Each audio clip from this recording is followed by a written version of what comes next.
April 2010. I'm currently sat in gorgeous, beautiful, sunny Vilamor in Portugal. I've been joined by Ricky Sues, most notable success for being 2004 Olympian, also previous highly successful junior, suddenly progressing into the senior ranks, making some good inroads.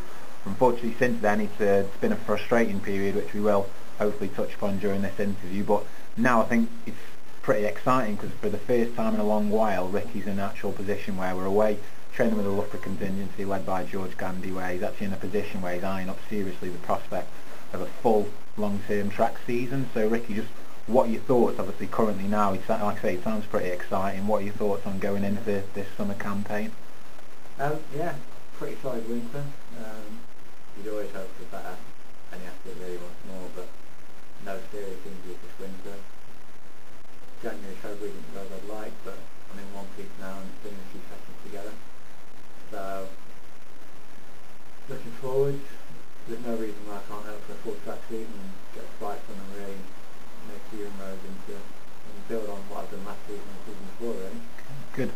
How does it feel? Because as I say, it's the first time in a while that you've gone away to a summer preparation camp and you're actually doing a lot of running. How encouraging is that for you? Yeah, it's very exciting. I had my meeting with George, kind of a pre-season plan, and the first time in probably five years I've done that, so it's quite exciting to be sat down here actually planning a season, but also planning a season that kind of deep inside I expect that I can actually fulfil it, because sometimes you make plans where you have a lot of injuries and you don't actually deep down I don't actually expect to be able to get out on the track and string them together. It's more hope and kind of expectation. In the past year I'm quite excited and looking forward to getting out there and stringing a few races together. Good. And how is training? So as you like say, obviously it's good that you're fully fit and you're going, but is your training perhaps even more encouraging as well, suggesting that, this season could be a solid and good season for yourself? Yeah, I've had some kind of up and down sessions. At this point I'm relatively happy with how things are going. Again, you always like to be fitter than you are, but at this point in the season I'm feeling like I've got some decent going, relatively strong. Got a few other sessions in, so I'm starting to get a little bit of speed into my legs, but still a long way to go on that front. But yeah, I think fitness-wise I'm pretty confident. It's difficult to know before you've done any specific sessions exactly where you are in terms of 800, and also because I've not had seasons to build on, I've not really got anything to reference back to in terms of just kind of 2005. I think that's exactly where I am. So it's going to be difficult for me to predict exactly where I'm going to be, but if I can string 7 or 8 races together, then I'll be there or thereabouts. Good. So you touched on, like I say, you've had this pre-season talk with George. Do you want to just perhaps just share what typically you think or aiming to get out of this season going into it? Like I say, reason about I'm running behind you, encouraging training suggestions. What is it you're perhaps looking for in terms of goals for this summer season?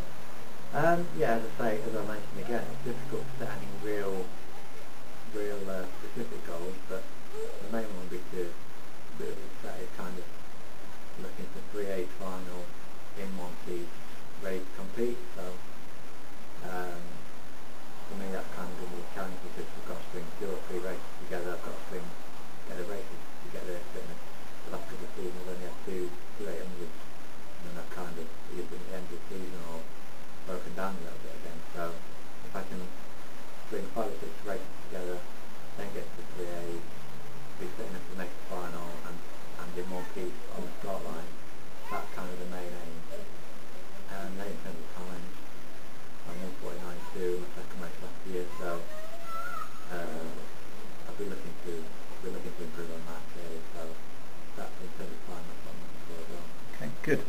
So for perhaps those who are maybe unfamiliar with Ricky Sues, we'll perhaps go back a bit now. So as I touched upon, highly successful junior, English schools titles, national titles, World Juniors, European Juniors, and it wasn't, I think what was perhaps most encouraging about yourself was you've gone on from that, and then you've gone through to under 23s, and then you made that step up. I think was it Paris 2003, that was your first senior international, and then the following year was perhaps the most exciting and encouraging breakthrough when yourself, perhaps just talk about it since then, because like I say, it does seem a lifetime ago, so sort of what's been the main things that sort of halted your progress since then?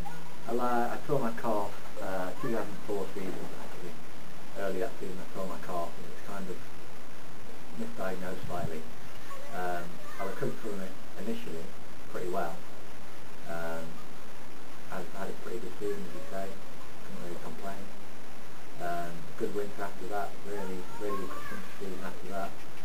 And really come to a lot of form when the Boost 15. British representative again in the semi-finals in Athens. 145, what's the current PB, sorry? 45.7. 45.7. So, you know, it seemed like, you know, next big thing, world was at your oyster. Did you want to just practice? Really felt like I was ready to start winning more 44 fight times consistently. And then put my car in a different place early that season. Kind of recovered from that, came back one race in, got to that one race and then saw it again afterwards.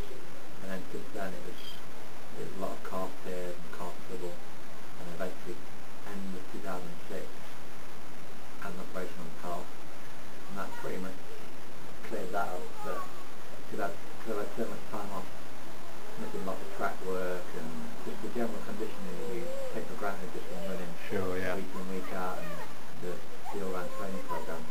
Lots of other things have kind of got weaker and deconditioned. So 2007, early that season, I got a sports hernia. I had to operate on probably March time, 2007. Recovered from that again quite well, but then it was Achilles trouble, generally lower leg stuff that I've struggled with.